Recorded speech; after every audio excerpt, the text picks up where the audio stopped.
I have an automatic stand-up, sit-down desk too. I don't raise it and lower it Me neither. nearly as much as I thought I would when I got it. Yeah. But I like having that option. Yeah, me too. It's also just a really sturdy desk. Do you keep it at sitting level? Almost entirely. I keep mine almost entirely at sitting Actually, level too. sometimes I even lower it lower than sitting level to watch TV, so the TV's lower, so the monitor is lower. You use it in the exact reverse capacity of the standing. Yeah, I feel like the actual standing desks that don't move, those are for the people who want standing desks. Yeah. These are for people who want to aspire to be standing desk people, but know in their hearts that they're sitting desk people. That will never do it, yeah. I definitely use it in the opposite way I'm supposed to. Yeah, I make it lower so that I can watch TV, because I don't have a TV, but I have my monitor for my computer doubles as my TV. Someone's like, that monitor's up too high. And you're like, don't worry, I have a standing desk. 1 second, I have a and I'll lower TV it down. watching desk. Sorry. What is this, a desk for ants? Ben Stiller.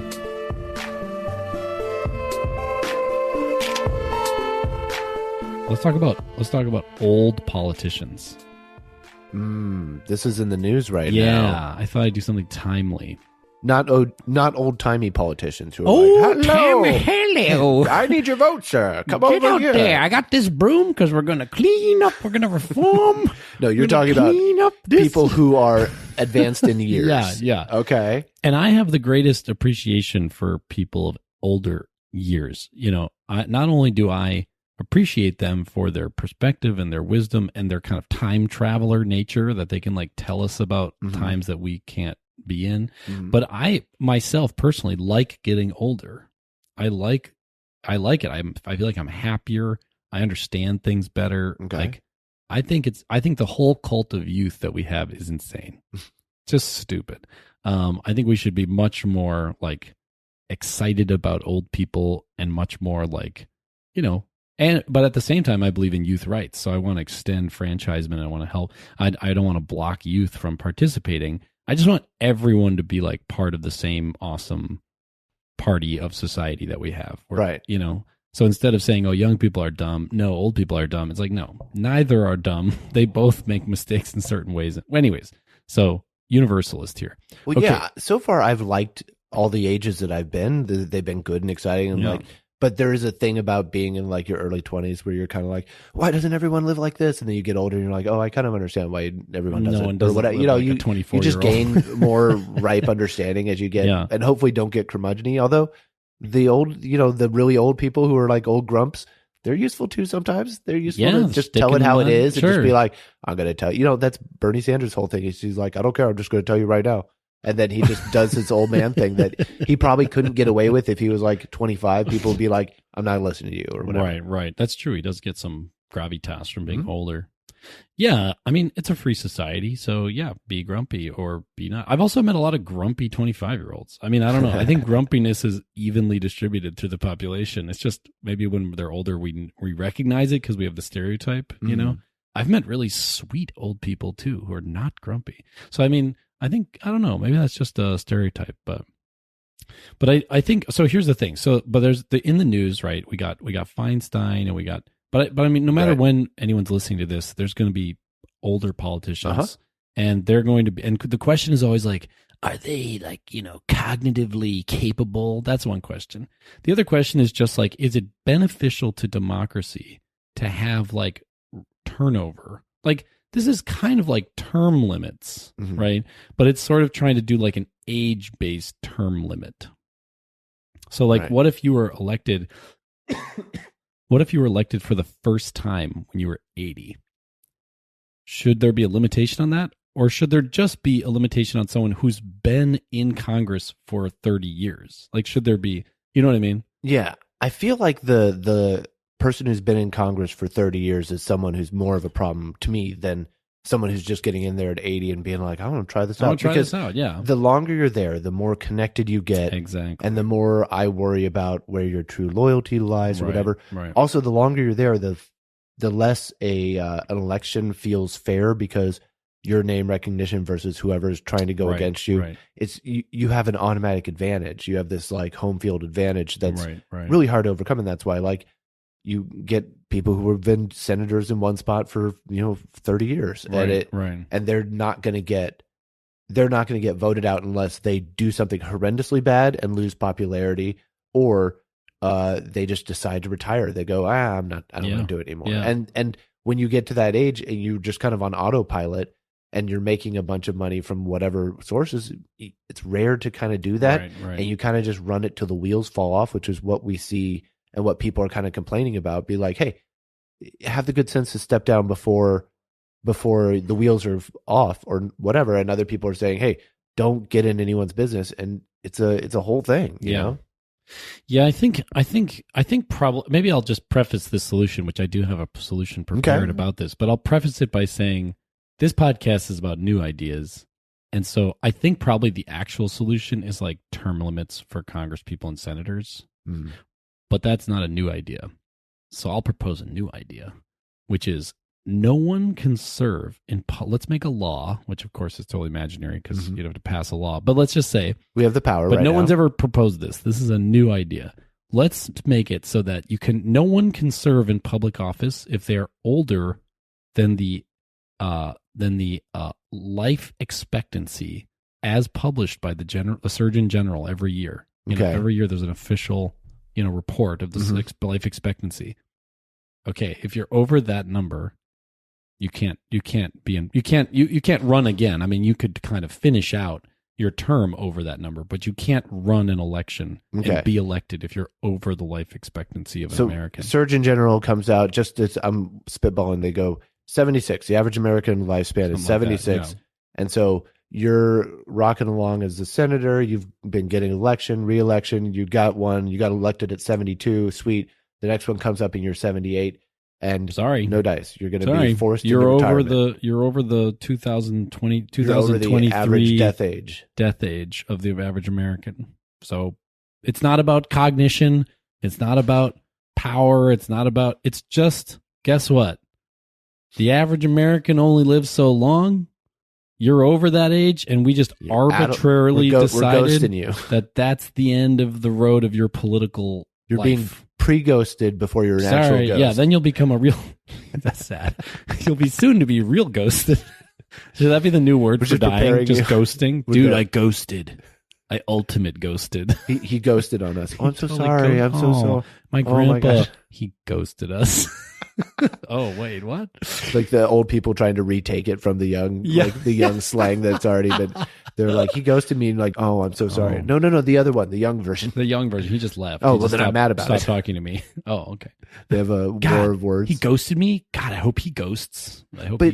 This would maybe be the one thing that would get the Senate to be like, oh, let's pay attention to how to increase the average American life. This is what I'm talking about, right? So there's a what is this? Oh, now let's take cigarettes and healthcare seriously. Medicare for all, preventative care, cigarettes, infant mortality, which pulls down the hugely, right? Infant mortality, because you die when you're 10 days old. You average that in.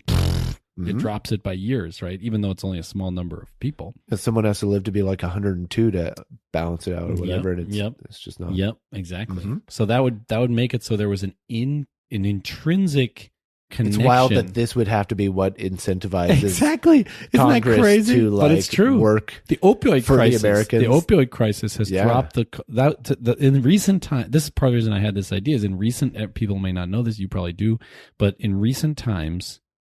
It's the first time in like hundreds of years that the American life expectancy has gone down. It's a major inflection point. Like if people aren't sitting up straighter in their chair when they're first learning this, they need to like check in. And it's not a worldwide thing. Like other countries still going up. Yeah, it's our country and things that are happening only here. The question is America getting better or worse? Well, the life expectancy is going down for the first time in hundreds of years. That's like if tomorrow I told you, oh, processor speeds of computers have like stopped advancing. That would be like, your eyebrows should go up. Like, you should be terrified. Like, what? The computer companies have decided they're going to manufacture slower computers now going forward. Or there's just like weird, I don't know, regulations or something. The oligarchs decided it's better to have slower computer chips next year than this year. Right. That's terrifying. Well, today the oligarchs have decided the oligarchs of America have decided that it's better for people to die sooner. To make money off that's people opioids. Dying, yeah. And so if you put this law into place, if the legislators had the wisdom and the compassion to tie their own political careers directly to the average American's life, which is what this does, then it would create a kind of natural justice, like a natural system of justice, where if you take care of the population, then you can stay in office longer. But if you don't, then you have to go into retirement when you have, when people are dying. When you're trying to get elected, they're like, okay, we want you to care about people. And you're like, yeah, I do.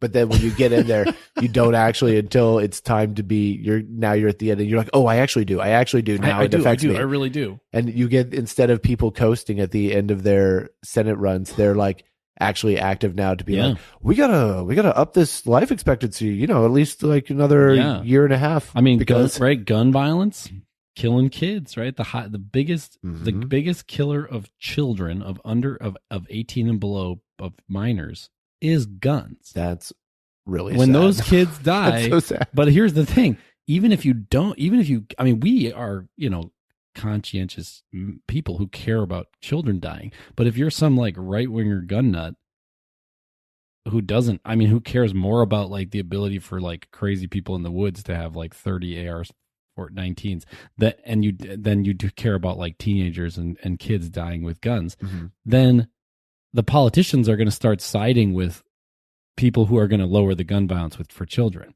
because they're like, well, if I can have like 5,000 fewer children die next year, the average age will go up. The leading the leading cause for kids to die should be like meteor strike, because anything else that's preventable, we should be like, we'll definitely get rid of that. Yeah. What's number one? All right, prevent that. Now what's number one? All right, work on that. What you see is so crazy. Like, for example, I'll tell an example from higher ed. So in higher ed, there's a law, there's like a regulation. It's called FERPA.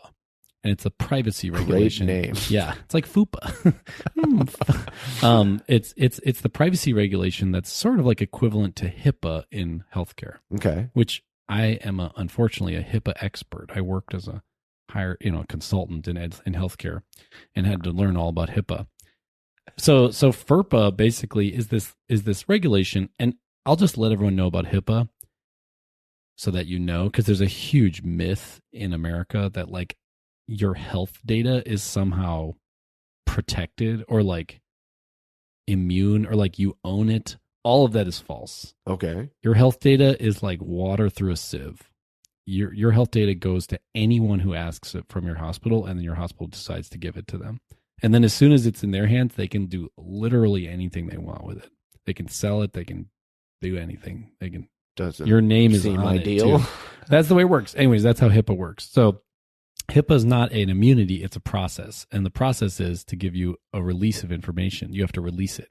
When you go to the hospital, what's the first thing you sign? HIPAA release? Yeah, which means your data can just go anywhere. And they won't see you until you sign that, which means you literally can't have privacy in American healthcare.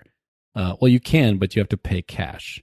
That's the way you get healthcare in America privately. Great. You walk in and you say, my name's Mickey Mouse, I'll be paying with cash. And they say, great. That's how you get privacy. That's the only way. I used Just to this teach. Way, Mr. Mouse. I used to run trainings to teach people this.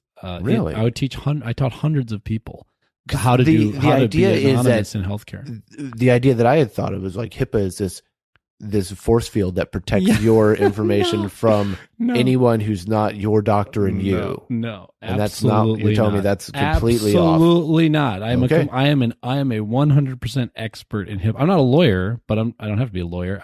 I ran hospital billing centers. I know how this works. I designed the legal medical records of like 6 major health systems as big as whole states. I designed these systems. That is what HIPAA is. HIPAA is just, do you sign this release of information? Yes, then I can do anything I want with your data. And if you don't sign that, we won't give you health care. because they know they need to release it to the payers to get the health to so their justification in-house is they're like, well, we have to be able to send your x-rays up to the third floor and have someone look at them, and then this to but then they use that to go ahead and send it to whoever sell the data or whatever. They generally do healthcare systems generally do protect your privacy because they decide to do it, but it's not because HIPAA decides to do it. They have the right to send it to anyone once you've signed that release of information. Gotcha. Anyone.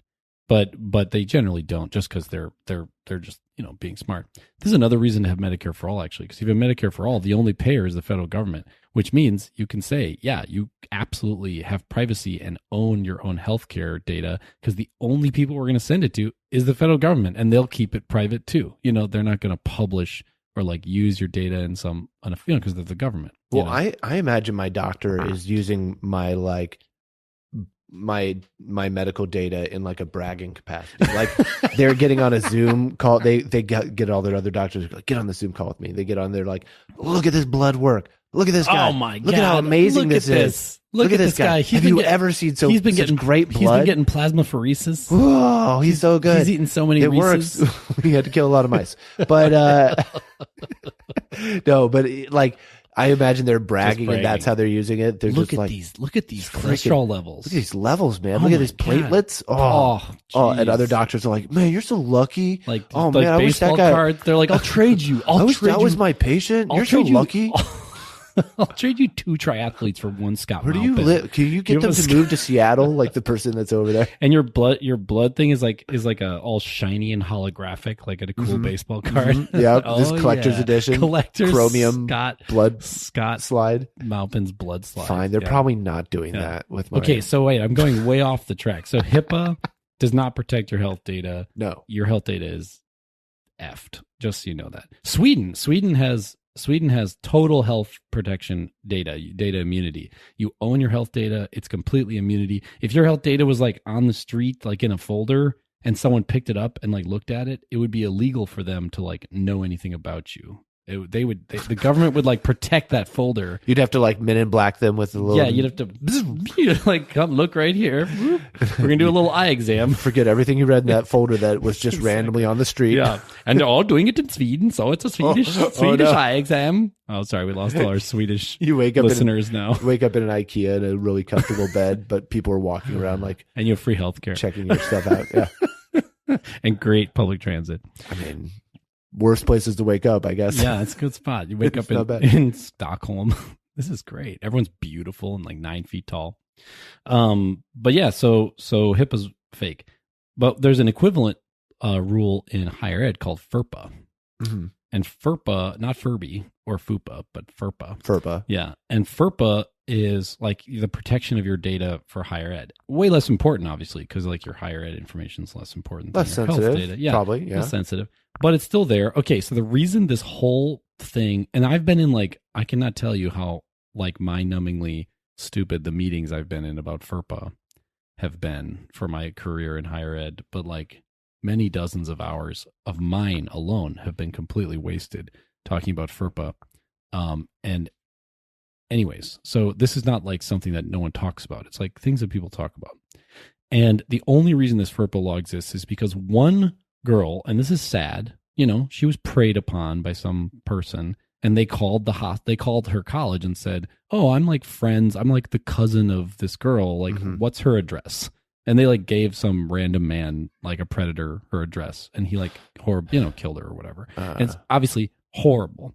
That's exactly my point. One death of a young person is too much.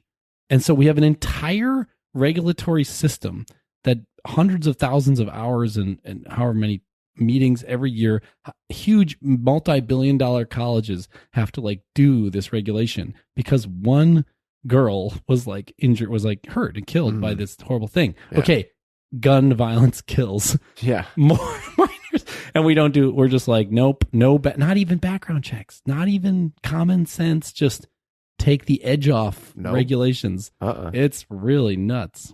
So yeah, so should we go back to? I feel like we should wind our way back. We have slid away from the original thing, but we were talking about politicians getting too far up there. Yeah, And I think probably the solution is really term limits, because it's not bad for democracy to have old people. It's bad for democracy to have people there in too long. That's probably worse, because it centralizes power and it prevents new ideas. It's not a huge number of people who get to be like 80 and then go, now I want to be civically involved. Right. And now I want to. But you might start when you're 50 and you want to go for 30 years. You want to go till you're 80. Yeah. Fine. Well, make it better or whatever it is. Maybe it's only, some people have talked about 3 terms for senators. Other people have talked about like 10 terms for Congress. So you'd have 20 years in Congress and 18 years in the Senate or something. It's a thing where like if you've been a senator and then you stop being a senator, there's not a huge problem with like destitute former senators or former, you know what I mean? Like that's a thing where the VA is created for people who used to be in the military, and now we need it to make becomes an a problem. Senator administration. Like, senators seem to land on their feet. Like they figure a way into corporate world or the lobbyist world or whatever they were adjacent to, and they land on their feet. Right. I think three terms, 18 years for a senator, that's more than enough, right? You could even do 4, whatever, 24 years, fine. Maybe you do 20 years for Congress. If you're just like an awesome for Senate, maybe 4 Senate, 10. I think for Congress it shouldn't be more than 10 years, 10 terms, 20 years. It's like, man, thank you for your service. Like that's all I have to say. Thank you for your service. You were a civil servant for 20 years. Great. You know what it is? Congratulations. Like, you know how like maybe we even give them $1 million. Here you go. Okay. $1 million. All right, slow down, everybody. Hold on. I don't know. Whatever. Give them a party. Who cares? A party. Okay, I'll go for a party. Pizza party. Chuck E. Cheese. We're going. We're going senators at Chuck E. Cheese. Yeah. But like, you know how corporations are supposed to profit more and more each year, yes, or else of it's course. not good. So maybe even if you have to feed the blood of the innocent into their stock, your first election you got to go 50%, but they expect you to become more popular and do things for more people. So your next election you got to win 55. If you want to get your third term, you got to win 60%. If you want to get your fourth term, have it go you got to get up and up. You have to get a larger That's percentage. crazy. You have a higher bar for you than the other people do because you've been there for 24 years. You should be, you should have gotten more approval. If you haven't, the party, you're fired. The parties are so powerful. The parties could do this without even, like, for example, the Democrats could just be like, we could just say like, we're the parties of younger people. I mean, it's not true, but I'm just saying the parties could do this even without passing a law. It's kind of interesting, but I think it'd be better to pass a law to do this, and everyone could say, we care about this, the length that Americans live. We care about this number of the life expectancy, and the fact that it's going down is horrible. And at the same time, we have this other problem. This is like a theme in solutions. Is where we have one theme, which is something good with half the consequences, or something bad with half the consequences. And there's another theme where we take 2 problems and we tie them together into a solution. Try and incentivize. Pull them together. We did it last time with the universal inheritance and the NAACP. Basketball players. Try and get something. Well, that's what you do. That's when you try and get NCAA. I did it again. NCAA. Just do a clean take of you saying NCAA, and I'll loop it in wherever we need to. Oh yeah, I should just. But so yeah, you got to. So maybe that's another sort of pattern we'll see as we're being like maybe multiverse traveling problem solvers. I like it though. So we can make people invested. First of all, we get people out of there before hopefully they're needing to be pushed out. Right, Second of all, we get people to care about the average death age of Americans, which is great. And then you have a system that kind of churns new blood in there more than it's doing now. This is all these are positives, I think. I think the cool thing is that it's like fair, it's fair. Like it's not like, oh, the Senate mental acuity department will come and administer your mental acuity test. Or it's like, what? How could you possibly operationalize that? These people are way too powerful for like some, and if you were flunky to come and administer a dementia test to them, And if you were also just like, get old people out of politics, there'd be a giant chunk of Americans who'd be like, I am definitely not in favor of that. Yeah, exactly. I'm definitely not in favor of that. But if you're like, look, how about we stop electing people after the age that the average person has died? And that's not against old people. It's pro old people. It's pro everybody. And it's just kind of a common sense. Yeah. The person in the Senate is getting better health care, better treatment, better options than the average American. Right. So it's not so fair. they will probably live longer than the average American. They're Yeah. probably in a wealthier, more privileged spot, but Totally. but they should care about the average American. That's what we're trying to, and I can even say that this is not even in favor of my politics. I mean, I think Bernie would have been blocked by this rule by running again Probably. 4 years ago. Yeah. So this is not, and I love Bernie, and I'm happy, and he's obviously has great mental acuity and is like, I mean, he's doing fine. So this is not just me saying, oh, I'm a Pete Buttigieg fan, so let's get all the old people out. This is me trying to like find a common ground that I think everyone could, or not everyone, but I think everyone could say, well, that's fair. The rule is created by the Surgeon General. We trust the Surgeon General. That data is clear. Mm-hmm. You could have third parties double check it, and right. And so it's an objective number, and it ties. Now here's one thing we didn't talk about though: men and women. There's a really big gap between men and women. Would you split those statistics? I would say so. women have to go out from the women one and men the men one. And the only reason I say that is because women raise families, have babies, and they lose a few years of their career from doing that. Yeah. Or they could do that. I mean, not all women do that, but they lose some years. So it's fine if they get 3 or 4 more years in public office when they're older, Sure. So I think it's like 78 for women or 70, something like that. So it's a little more for women. And then for the trans politicians, I think it has to be from the birth gender. I think we have to go to the birth gender. I'm not sweating it too much. That doesn't seem like a large we don't have to thing that litigate. I don't care about. I mean, I do care. I mean, I'm okay with it. Isn't that the challenge? It's like we don't want to invisibilize trans people, but Right. we also don't want to create some Republican talking point. Right. And like feed the beast of these like psychos who are anti-trans. Now, asking for no specific, definitely particular reason because of who's front running in the presidential upcoming election, would you have this also apply to presidential candidates? I think it should. I think it should be all public offices. Yeah. What Every about public office? Supreme Court? It's the end. Yeah, Supreme Court. So no more lifetime appointments. No, now I don't think it should be lifetime. Lifetime I think to the life of the average American It should lifetime. be lifetime appointments. The lifetime of the average American. And not the lifetime of the person sitting in the seat. That's weird. Yeah, that's weird. Well, yeah. Isn't good that point. Weird? Yeah. And you could even be like, all right, now this triggers the why if you didn't wind it down on your own, then now you're being winded down and forced out at X amount of months or whatever. Yeah, not forced out. It's just a celebration. You had a life of public service.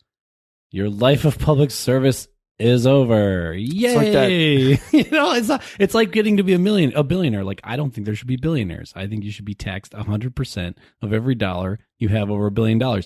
But that's not sad. That's like, you won capitalism. Yeah. Congratulations. Hall of Fame. Like you're enormously wealthy. Now, what if you get some sort of like Tom Cruise politician who is like 80, but also looks like they're 50 and like acts like they've got 1 million miles of energy all the time? He just has to go do other work. He can serve the public in other ways. Slide into a different appointment of some sort. He can just serve the public in other ways. Okay. Yeah.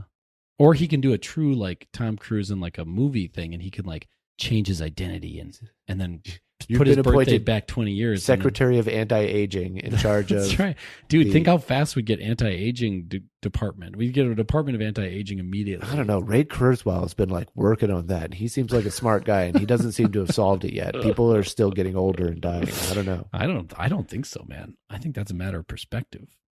People are healthy as crap now. Like, I think people expect now that people will start to like routinely live past 100. I have multiple pizza boxes from multiple places in my kitchen that probably want to disagree. Yeah, with but you. do you smoke? No. See, there you go. Everyone, if you wind the clock back to just the 80s, it was like 40% of people were smoking. It's crazy. And those people are still alive. Like, those people are only 60 years old, and they were smoking back in the 80s and doing cocaine. I was just visiting my dad, and we would watch movies from like the 30s, and everyone's smoking indoors all the time, walking around babies, around doctors. Like doctors are smoking, just like everyone's smoking. Yeah, exactly. They're just like it's thing. And not only, and even if you didn't smoke back then, you got 25 years a second. Like, my dad's 74 years old, right? So he's so that means that from when he was a child all the way until like the 2000s is when smoking really stopped, right? So he has basically 50 years of he could have gotten secondhand smoke. So that's, I don't have that. I have maybe 10 years, because I'm a child of the 90s, Well, I was thinking about this. I was talking with my friends the other day. I existed in a time when I was on planes where people were smoking on planes. I remember that. I remember that. The ban that happened in like 88 and then again like a longer one in 94. But like I looked that up and I was like, whoa. I remembered the pre and it was weirdly, I remember being a kid, like really young and playing with the in the arm ashtray. The arm of the plane had an ashtray. The arm. Every seat. Single seat. As important as an ear jack is now, like an earphone jack is now. Yep. Whoa. So I'm just saying, like, that has a toll on your body in terms of cancers, in terms of, just lung. I mean, at some point you're going to have, this is how people die. At some point you're going to have, people don't just die like randomly every day. They die because of events, right? There's some event that happens, like a medical event. Okay. And at that point, all your systems get sort of stress tested, right?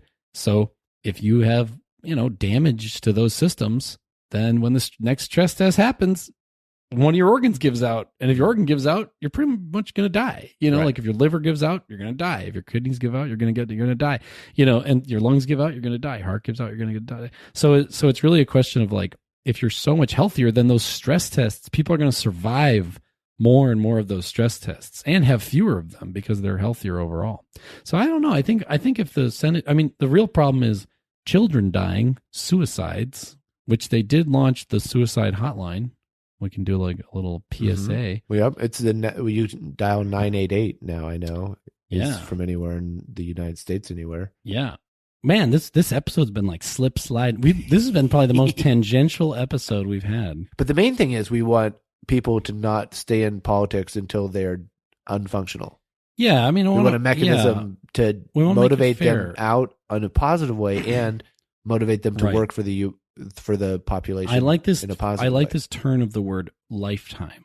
Yeah. To mean the lifetime of the average American, rather than just the lifetime of the wealthy person who's in that office. Because wealthy people live 10 years longer than poor people. Yeah. You literally get 10 more years of life if you're wealthy. And it's hard to argue against. Like if someone's like, well, what if like suddenly the average American life span drops down to 56 years? And you'd be like, well, then you need to get You're doing something very much bad happened. And you need to figure this out. Fix that. Not worry about, I can't get elected again. You shouldn't get elected again if that's what's happening. There might be a legal issue where like, what if there is like a pandemic and like a ton of people die, and then the next year the Surgeon General's like, I don't know what to tell you guys, life expectancy is 50 years. But then now all these politicians have to quit their jobs. Fine. Or not quit their job, but not run again. I hate to tell you, there's not a what if. There was a pandemic and our country got a worse grade than a lot of other countries because our government did a kind of bad response at things. That's true. So yeah, if that response you better be good at responses. Get shortened like tenure at their job. Okay. Natural justice. That's interesting. There's a natural, you're tying accountability. We just went through a pandemic, and it was definitely exacerbated by the people in charge of our law I stuff. thought I had a devastating criticism of the solution, and look at you! I think it's snapped good. It from the jaws of defeat. You snatched victory. Doing from my the jaws best. Of defeat. Doing my best. But Thanks. I like this. Yeah. Should we wrap it up? Let's do it. Okay, man. This was really an interesting one. We went a lot of places. We got a lot of free extra ideas for you. Yeah, and we love old people. We love young people. Love old people. We're not saying anything like young people. I'm okay. I'm super pro young people. Okay, young people are great. Me, old people are great. We just got to have everybody. Everyone's invited to the party. Everyone's invited to the party. That's a big party. Yeah, it's an awesome party. It's called America. All right. Thanks, everybody, for listening. This is Solutions from the Multiverse, where you hear a new solution every week. See you again next week, everybody. Take care. Bye. Bye.